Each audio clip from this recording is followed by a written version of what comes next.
Sir मेरी शादी होने वाली है, तो मुझे आपसे ये जानना था कि मैं दूसरे घर में जाके किस तरह से एडजस्ट कर पाऊँगी और क्या मुझे करना चाहिए और क्या नहीं करना चाहिए? आप इसके बारे में कुछ बता सकते हैं सर?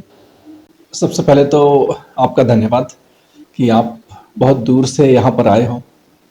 लेकिन जितने भी लोग जितने भी थोड़े लोग या ज़्यादा लोग मुझे यूट्यूब पे सुन रहे हैं, उन सबसे मेरी प्रार्थना है कि कोई भी मेरे घर तक पहुँचने की प्रयास या कोशिश ना करे।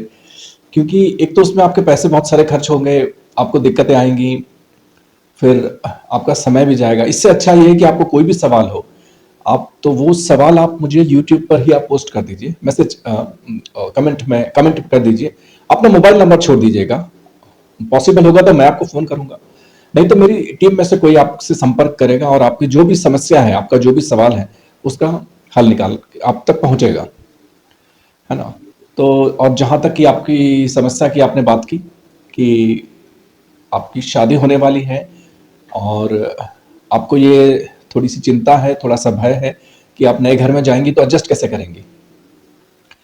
खैर देखिए, वैसे तो अगर मैं मेरे हिसाब से सोचा जाए तो इसके लिए एक बहुत अच्छी ट्रेनिंग होनी चाहिए, लेकिन इस प्रकार की कोई ट्रेनिंग इंस्टीट्यूट्स अवेलेबल नहीं है, या अवेलेबल है भी तो मुझे पता नहीं है कि अवेलेबल है कि नहीं। तो दो कुछ काम आपको करने चाहिए, मैं आपको बता देता हूँ, और कुछ काम में आपको सावधानी रखनी पड़ेगी और कुछ चीजें आपको एक्सेप्ट करनी पड़ेंगी, है ना? तो पहली चीज जो आपको एक्सेप्ट करनी पड़ेगी, वो ये एक्सेप्ट करनी पड़ेगी कि जिस घर में आप जा रहे हैं, देखिए, एक मोरालिटी की एक शिक्षा जिसको बोलते हैं ना, मैं बड़ी बड़ी बातें करना, अच्छी अच्छी बातें करना, गुटी गुटी टॉक्स, मैं वो यहां करने वाला नहीं हूं। वो करने के लिए बेशुमार लोग हैं आपके पास। आप यूट्यूब में आप गूगल कीजिए, आप कुछ भी कीजिए, आप याहू कीजिए, आपको बहुत सारी वीडियोस मिल जाएंगे, बहुत सारी इंफॉर्मेशन मिल जाएंगी जो गुटी गुटी टॉक है, अच्छी अच्छी बातें हैं, जो सबको अच्छा अच्छा पसंद है, मक्खन मक्खन मारने वाली बटर जैसी बातें हैं। मैं वैसी बातें नहीं करूंगा, आप मुझसे वैसी बातों की अपेक्षा ना करें। मैं थोड़ी कड़वी बातें करूंगा, थोड़ी खराब बातें भी हो सकता है आपको थोड़ी खराब सी लगे, पर वो सच्चाई है। अब पहली बार कोई भी लड़की जो शादी करके नए घर में जा रही है, तो उसको कुछ चीजें एक्सेप्ट करनी पड़ती है, और जो रियलिटी है वो जितनी जल्दी आप एक्सेप्ट कर लोगे, उतनी जल्दी आप आगे जो भी चीजें समस्याएं हैं वो आपको कम मिलेंगी, या फिर समस्याएं लगभग लगभग खत्म हो जाएंगी आपकी। पहली चीज आपको जो एक्सेप्ट करनी है, वो एक्सेप्ट ये करनी है कि आप दूसरे के घर में जा रहे हैं। ये बोलना अलग होता है कि मैं एक माँ बाप को छोड़ के दूसरे माँ बाप के पास जा रही हूं। आपकी लव मैरिज हो चाहे अरेंज मैरिज हो, उससे कुछ फर्क नहीं पड़ता। जब आप एक घर से दूसरे घर में जा रहे होते तो वो आपका घर नहीं है। जब आप एक घर से छोड़ के दूसरे घर में जा रहे हैं ना, तो वो आपका घर नहीं है। वहां आपके माता पिता और आपके भाई बहन जैसा आपके साथ व्यवहार नहीं मिलेगा। अगर मिल गया तो वो समझ लीजिए, वो फिर उसको मैं ऐसा मानूंगा कि भाई कोई प्रकृति की बहुत बड़ा आपके ऊपर कोई आशीर्वाद हो गया। वो 100 में से एक या दो लोगों को बड़ी मुश्किल से वो नसीब होता है कि जो मायके में जैसा उनको प्रेम मिलता है, या मायके में जिस प्रकार की जो सोच होती है, उसी प्रकार की सोच और उसी प्रकार का प्रेम जो है वो ससुराल में भी मिल जाए। वो 100 में से दो लोगों को मिलता है। लेकिन उन दो लोगों को मिलता है, इसकी वजह से हम उन 98 लोगों को नजरअंदाज नहीं कर सकते जिनको वो नहीं मिलता है, क्योंकि वो दिक्कत उन 98 लोगों को है, उन दो लोगों को दिक्कत ही नहीं है। तो पहली बार आप एक्सेप्ट कर लीजिए कि आपका मायका मायका ही है और आपका ससुराल ससुराल ही है। आप जिस माँ के पेट से पैदा हुए थे, वो माँ आपकी सासू माँ नहीं है। जिसने आपको पाल पोस के बड़ा किया, वो आपका ससुर नहीं, वो एक दूसरा ही व्यक्ति है। और जो आपके भाई बहन है, जो आपके साथ खेले हैं बचपन में, वो आपकी नंद या आपका देवर या वैसा नहीं हो सकता है, असंभव है, ये असंभव है। जब आदमी एक कल्पना में जीता है ना, जिसको बोलते हैं ड्रीम स्टेट, आप अपनी अपनी कल्पना में जीते हो। आपने कोई पिक्चर देख ली, कोई आपने नाटक देख लिया, कोई सीरियल देख लिया, फिर आप इस तरीके की कल्पना में, इस अवस्था में चले जाते हो, ये सोचने लग जाते हो कि ये भी मेरे मम्मी पापा हैं, ये भी मेरे भाई बहन जैसे ही हैं, ये भी मेरे चाचा चाची जैसे हैं, और भले लव मैरिज हो चाहे अरेंज मैरिज हो, फिर ये मेरे पति हैं, तो ये तो फिर समझेंगे ही नहीं। पर ऐसा नहीं होता है, मैं आपको सच बता रहा हूं, ऐसा नहीं होता है। तो आप पहले एक्सेप्ट कर लीजिए कि वो जो घर है ना, वो आपका घर नहीं है। आपका घर नहीं है इन द सेंस, मैं ये नहीं कह रहा हूं कि अब आपका घर नहीं है, लेकिन आप वहां पे स्ट्रेंजर हैं। आप उस तरीके से नहीं रह सकते जिस प्रकार से आप मायके में रहते थे। आपको कैसे रहना है? आपको ठीक वैसे ही रहना है जैसे दूसरों के घर में रहा जाता है। दूसरों के घर में हम कैसे रहते हैं? हम दूसरों के घर में दूसरों की इच्छा से रहते हैं, दूसरों की मन से रहते हैं। तो आपको कुछ दिन, हो सकता है महीने, 2 महीने, 3 महीने, मैं 3 महीने का टाइम पीरियड बताता हूं। 3 महीने के टाइम पीरियड सिर्फ वो जैसा बोलेंगे आप वैसे का वैसा आप कर दीजिए। अगर वो बोले एक गिलास पानी लाओ तो एक गिलास पानी दे दो। अगर वो बोले कि भाई चाय दे दो तो चाय दे दो। वो आप उनको ये बोले तो ये दे दो, वो दे दो तो वो दे दो। आप उसमें ये मत बोलो कि भाई हमारे यहाँ तो स्टील के गिलास में चाय नहीं पीते, हमारे यहाँ तो कप में पीते हैं। अगर उनके यहाँ स्टील के गिलास में चाय पीते हैं तो उनको स्टील के गिलास में दे दो। अगर उनके यहाँ मतलब स्टील के बर्तन में खाना खाते हैं, आपके यहाँ कांच के बर्तन होते हैं, चीनी मिट्टी के बर्तन होते हैं, या दूसरी मतलब दूसरी तरीके के कुछ बर्तन होते हैं, तो जो जो वहां पे चलता है उस उनका जैसा सिस्टम है, वो चाय जैसे पीते हैं, जिस टाइम पे पीते हैं, नाश्ता जैसे करते हैं, जो नाश्ते में खाते हैं, जो दोपहर को खाना खाते हैं, और उनका काम करने का और उनके खाने पीने का जो रूटीन है ना, पहले तो उनको आपको ये चेक करना है कि उनका खाने पीने का, उनको क्या पसंद है और क्या पसंद नहीं है। ये दोनों चीज आपको पता करनी है आपको, इंक्वायरी करनी है, पहली बात। दूसरी चीज, उनका जो टाइम टेबल है कि उनको, अगर कुछ लोग होते हैं उनको बहुत जल्दी सुबह सब कुछ चाहिए, कुछ लोग होता है कि थोड़ा लेट हो जाए तो चाहिए चलेगा।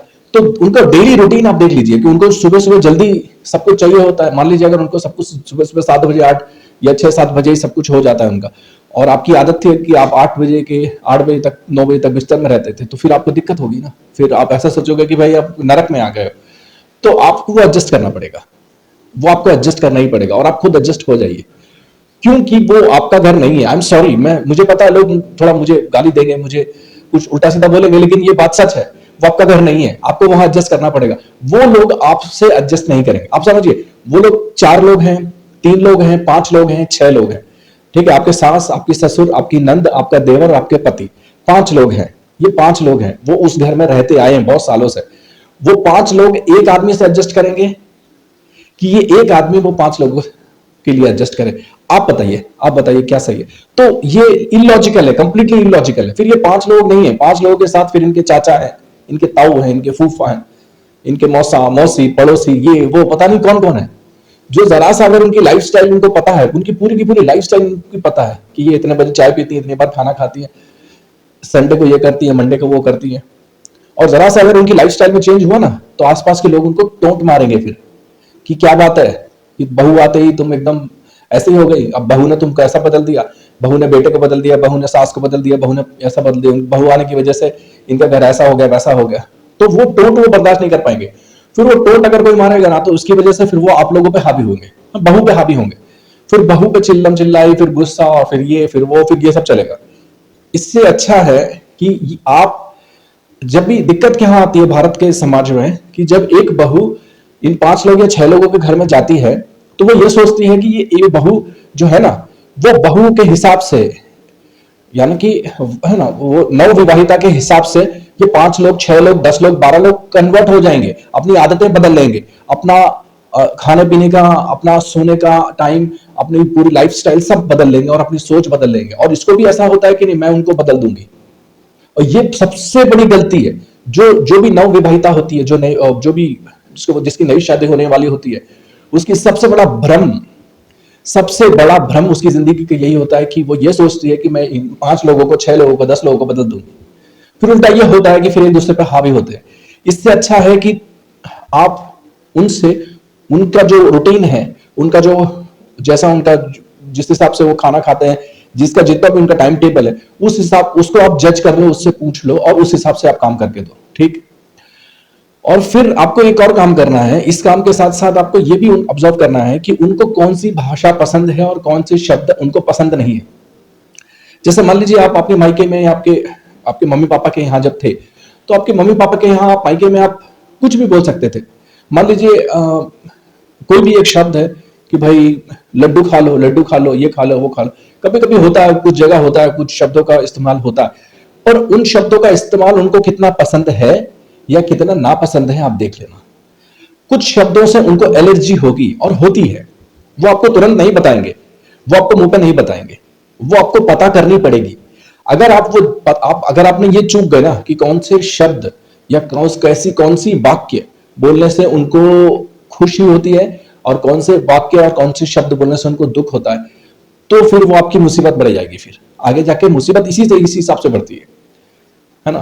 तो उनको जो भाषा पसंद है, उनको जो शब्द पसंद है, उनको जो वाक्य पसंद है, वो शब्द, वाक्य और भाषा आप सीख लीजिए। बिल्कुल शॉर्टकट सच बात बता रहा हूं, बिल्कुल सही सही बात बता रहा हूं। आपको ही इनके हिसाब से एडजस्ट करना पड़ेगा, ये लोग आपके हिसाब से एडजस्ट नहीं करेंगे। आपको इनकी भाषा सीखनी पड़ेगी, आपको इनके शब्द सीखने पड़ेंगे, आपको इन लोगों की वाक्य सीखने पड़ेंगे, आपको इनका खान पान सीखना पड़ेगा, आपको इनका डेली रूटीन सीखना पड़ेगा, आपको इसके हिसाब से, आपके ससुराल के हिसाब से आपको ढलना पड़ेगा। जैसे कुम्हार होता है ना, कुम्हार प्रजापति, वो मटके को बनाता है तो क्लाइंट के हिसाब से, जैसे क्लाइंट को चाहिए वैसा वो मटका बनाता है। किसी को मोटा चाहिए, किसी को पतला चाहिए, किसी को चिकना चाहिए, किसी को रफ चाहिए, किसी को ऐसा चाहिए, किसी को बड़े गले का चाहिए, किसी को छोटे गले का चाहिए, किसी को नीचे से चपटा चाहिए तो किसी को नीचे से गोल चाहिए। तो कुम्हार जो है ना, वो क्लाइंट के हिसाब से मटका बनाता है। वैसे ही आपको ये जो ससुराल वाले हैं ना, आपके ससुराल वालों के हिसाब से आपको पूरा ढलना है। किन चीजों में? देखिए, खाने में, कब खाना खाना है, क्या खाना खाना है इसमें, ठीक है, कब कपड़े धुलने हैं, कब कपड़े नहीं धोने जाते। क्योंकि ऐसा होता है कि अगर मान लो आप मायके में थे, आपको सुबह सुबह कपड़े धोने की आदत है, अब आप जिस ससुराल में गए वहां पे उनको सुबह सुबह कपड़े धोगे आप तो उनको एलर्जी हो जाएगी। फिर वो गुस्सा धीरे धीरे बढ़ता है, जैसे प्रेशर कुकर में प्रेशर बढ़ता है ना धीरे धीरे। अब ये बात बहुत छोटी सी है, लेकिन महीना, 2 महीना, 3 महीने के बाद फिर क्या वो पूरा का पूरा प्रेशर बढ़ेगा और वो डायरेक्टली इनडायरेक्टली कहीं और गुस्सा निकलेगा। क्योंकि आप सुबह कपड़े धोते हो, शाम को कपड़े नहीं धोते, क्योंकि उनके यहाँ रिवाज था कि वो शाम को ही कपड़े धोते हैं। तो आप शाम को कपड़े धो ना भाई। इसीलिए आप अपनी सास से, अपनी नंद से, अपने देवर से और हो सके तो अपने पति से पूछ लीजिए कि भाई नाश्ता कितने बजे चाहिए, दोपहर का खाना कितने बजे चाहिए और क्या खाते हो ये बता दो तुम। वो बोलेंगे, वो तो देखिए शुरू शुरू में सब क्या एक्टिंग करते हैं, ड्रामा जिसको बोलते हैं नाटक। वो नाटक क्या होता है, नहीं नहीं हमें तो सब चलता है जी, आपको जो बनाना है बना लो, हमें तो सब चलता है जी, हम तो सब खा लेते हैं जी, हम तो सब पहन लेते हैं जी, हम तो सब कर लेते हैं जी। ये सिर्फ ड्रामा होता है, ये सिर्फ नाटक होता है, ये सिर्फ दिखावटी चीजें होती है जो 4-5 दिन तक चलती हैं। 4-5 दिन के बाद फिर वही गाली गलौज में आ जाती है। फिर उससे क्या होता है कि जो नई लड़की है, जो नई शादीशुदा गई है, उसको उसकी जिंदगी जो है ना नरक बन जाती है। अब उसे ये समझ में नहीं आता कि इन छोटी छोटी चीजों की वजह से ये लोग मुझसे नफरत करते हैं या मेरी जिंदगी नरक बन रही है। तो सारा खेल जो है ना, वो सारा खेल इसी में है कि आप उनका जो डेली रूटीन है, उनको कितने बजे खाना चाहिए, कितने बजे नाश्ता चाहिए, कितने बजे खाना चाहिए, कपड़े किस टाइम पर धोते हैं, है ना, सुबह धोते हैं, शाम को धोते हैं, कैसे धोते हैं, है ना, ये भी। दूसरा, फिर उनको कौन से शब्द पसंद हैं, भाषा में बात करने में कौन से वाक्य पसंद हैं, किन वाक्यों से, किन शब्दों से और किस तरीके की भाषा से, किस प्रकार के वाक्यों से उनको नफरत है, वो बिल्कुल आपको ऑब्जर्व करना है, ध्यान से ऑब्जर्व करना है, वो जरूरी है।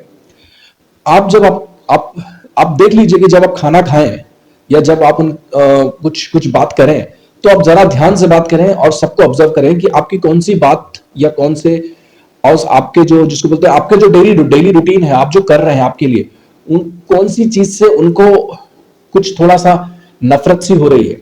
कभी कभी होता है, कभी कभी होता है, किस चीज से होता है पता नहीं चलता। तो वो ऑब्जर्व कर लीजिए कि आपकी कौन सी चीज से इनको नफरत सी हो रही है या थोड़ी घृणा सी हो रही है। तो वो चीज जो है वो आप प्राइवेटली कीजिए या ऐसे टाइम पे कीजिए जब वो ना हो। मान लीजिए सास को कुछ एलर्जी है आपकी साड़ी बांधने की स्टाइल से या आपके सूट पहनने से या कुछ कुछ चीजों से, तो वो आप अवॉइड कीजिए उनके सामने। तो उनके सामने जैसा चाहिए उनके, तो उस हिसाब से आप काम कीजिए। या मान लो आपके जो ससुर है उनको झाड़ू लगाने में आपसे दिक्कत है कि भाई आप उनके सामने झाड़ू लगाती है तो चिड़चिड़े हो जाते हैं, तो या तो उनके सोने से पहले आप उठ के झाड़ू लगा लीजिए या ऐसे टाइम पे झाड़ू लगा लीजिए जब वो नहाने पे जाते हैं। या क्योंकि ये इतनी छोटी छोटी बातें हैं जो बहुत मायने रखती हैं, बहुत मायने रखती हैं। इनकी वजह से जिंदगी बनती है, इनकी वजह से जिंदगी जो है ना नरक हो जाती है।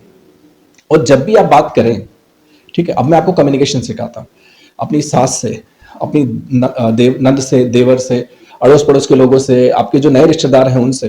तो कभी भी एक दूसरे की चुगली ना करें, एक दूसरे के खिलाफ नेगेटिव ना बोलें। ये मत बोले कि मुझे मेरी नंद का ये पसंद नहीं है, मेरी सास की तो मुझे ये पसंद नहीं है, मेरे ससुर का तो मुझे ये पसंद नहीं। आप उनके खानदान में ध्यान रखिएगा, आप उनके खानदान में कुछ भी नेगेटिव नहीं बोले, एक दूसरे के खिलाफ, उनके खिलाफ नेगेटिव ना बोले।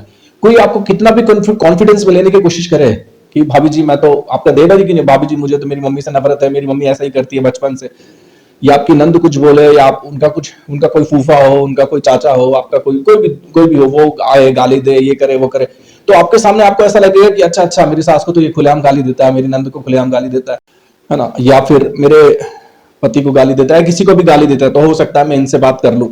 होता है ना कि दुश्मन जो एक कॉमन शत्रु है, अगर मान लीजिए अगर सास की आप थोड़ा आपके साथ बनती नहीं है, तो जो सास को गाली दे वो आपका मित्र, ऐसा मत रखिएगा। कम से कम ससुराल में for the time being, short period में कम से कम 5 साल, 4-5 साल तक ये बिल्कुल मत रखिएगा। कोई भी नेगेटिव बात किसी के भी खिलाफ नहीं बोलनी है आपको। आपको अगर कुछ भी प्रॉब्लम हो, अगर कभी आप फोन कर रहे हो, आप आपकी मम्मी को, आपके भाई को, आपकी बहन को, आपके पापा को, और खास करके आपके जीजा जी को या किसी को भी, तो ऐसे समय पर आप बात कीजिए जब किसी को पता ना चले। खुलेआम अगर आप बात कर रहे हो तो आपकी मम्मी से, पापा से, भाई से, बहन से, इन 4 लोगों से आप बात कीजिए। लेकिन बाकी किसी से भी अगर आप बात कर रहे हैं तो थोड़ा आप ध्यान रख के बात कीजिए, क्योंकि कभी कभी किसी को एलर्जी हो सकती है। और अगर अपनी मम्मी से, पापा से, भाई से, बहन से अगर आप ऐसे टाइम पे बात करेंगे जब कोई ना हो आसपास, तो वो थोड़ा कम्युनिकेशन सही रहेगा। और उनसे भी अपनी ससुराल की जो है, अपने ससुराल की बिल्कुल भी बुराई ना करें, क्योंकि अल्टीमेटली अब आप इस घर में आ गए हो, अब इनकी भी बुराई करोगे उनके साथ, तो फिर वो उनको मजे आएंगे कि भाई, कभी कभी ऐसा भी होता है कि मायके में लोग मजे लेते हैं कि भाई चलो अच्छा हुआ, ये फंसी बुरी तरीके से फंस गई है, ये बहुत दुखी हो गई है। लेकिन है ना, लेकिन माँ ऐसी होती है, कभी कोई बहन अच्छी हो तो उसके साथ कुछ थोड़ा छोटा मोटा आपको कुछ शेयर करना हो तो आप शेयर कर सकते हो। कुछ चीजों की बात ध्यान रखनी पड़ती है। देखिए, ये बहुत जरूरी बातें हैं। तो आप अगर इन चीजों को अगर आप ये एक्सेप्ट कर लोगे ना, कि सबसे बड़ी चीज तो आपको ये एक्सेप्ट कर लेनी पड़ेगी कि आपके हिसाब से आप उनको बदलने की कोशिश ना करें, आपको ही उनके हिसाब से बदलना पड़ेगा। क्योंकि मैंने बहुत लड़कियों की जिंदगी देखी है जो तबाह होते हुए देखी है। वो मैंने इसी तरीके से देखी कि लड़कियां सोचती हैं कि हम ससुराल में चले जाएंगे और ससुराल वालों को बदल देंगे, जबकि ऐसा होता नहीं है। वो 5 लोग 6 लोग, आप एक कॉमन सेंस पे आप लगा लीजिए, आप कॉमन सेंस लगाइए ना, वो 5 लोग 6 लोग क्यों बदलेंगे आपके लिए, है ना? एक आदमी के लिए वो क्यों बदलेंगे? नहीं बदलेंगे वो। तो आपको ही उनके लिए बदलना पड़ेगा, आपको सब कुछ बदलना पड़ेगा, आपके दिमाग से लेके, आपकी भाषा से लेके हर चीज। और जुबान जो है ना मीठी रखिए, जुबान थोड़ी सी मीठी रखिए। हाँ, थोड़ा असर्टिव होना पड़ता है कि कभी कभी क्या होता है कि कोई ज्यादा अत्याचार ना करे, कोई कुछ ऐसा। लेकिन अगर आप पॉजिटिव एटमोस्फेयर पहले दिन से बना के रखेंगे ना, तो फिर वो नेगेटिविटी बहुत जल्दी आपके आसपास आएगी नहीं।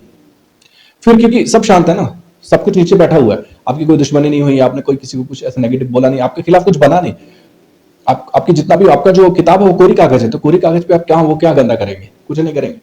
इसीलिए सबसे अच्छा है कि आप जाते ही ये चीज इस मिशन पे लग जाइए, है ना? और फिर बहुत सारी चीजें हैं, आगे वीडियो देखते रहिए, नहीं तो वीडियो बहुत लंबा हो जाएगा। मैं आपको अलग से बता दूंगा कि और भी क्या चीजें सावधानी रखनी है, क्योंकि हर चीज मैं इस तरीके से शेयर नहीं कर सकता हूँ, है ना?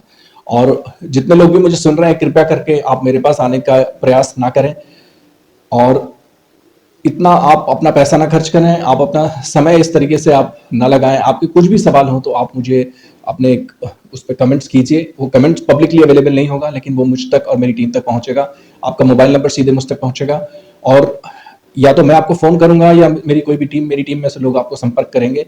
आपको संपर्क करके आपकी समस्या जानकर फिर आपको उस तरीके से हम हल बताने की कोशिश करेंगे, ताकि आपकी जिंदगी आसान हो जाए।